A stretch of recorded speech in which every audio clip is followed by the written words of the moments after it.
సల్మాన్ ఖాన్ ఉగ్రవాది ప్రకటించిన పాకిస్తాన్ ప్రభుత్వం. జాయ్ ఫోరం 2025లో బలూచిస్తాన్ ప్రత్యేక ప్రాంతంగా పేర్కొన్న సల్మాన్ ఖాన్ ఆయన వ్యాఖ్యలపై పాక్ ఫైర్ ఉగ్రవాది అంటూ తాజా ప్రకటన.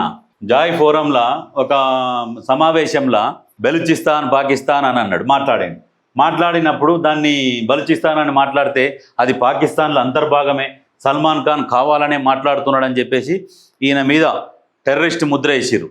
అంటే మనం కూడా ఉమ్మడి ఆంధ్రప్రదేశ్ ఉన్నప్పుడు ఆంధ్ర, తెలంగాణ, రాయలసీమ అని మాట్లాడతాం. అంటే ప్రాంతాల వారిగా సో అండ్ సో ఇట్లా ప్రాంతాల వారిగా, అది ఉమ్మడి రాష్ట్రమే ఉండే. ఇప్పుడు సౌత్ ఇండియా, నార్త్ ఇండియా మాట్లాడతాం కదా, దక్షిణ భారతదేశం, ఉత్తర భారతదేశం ఇట్లా మాట్లాడుకుంటాము.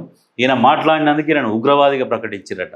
అంటే పాకిస్తాన్కు ఎక్కడ వంట పడతలేదు, ఆర్థికంగా మొత్తం క్షీణించిపోయింది వ్యవస్థ. ఓన్లీ ఆయుధాల పరంగా ఉన్నాయి, అవి తినలేరు మింగలేరు, అవి ఉన్నాయి. కానీ ఆర్థికంగా తెలివి ఉండాలి, చదువు ఉండాలి, బుద్ధి ఉండాలి, అన్నీ ఉండాలి.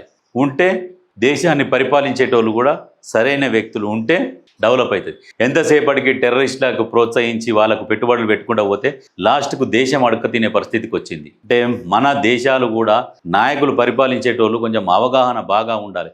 ఈ ఉచితాలకు కొన్నిటికి దూరంగా ఉండాలి. ఉంటే రాష్ట్రాలు బాగుపడతాయి, దేశాలు బాగుపడతాయి. దీని మీద ఆలోచన చేయాలి.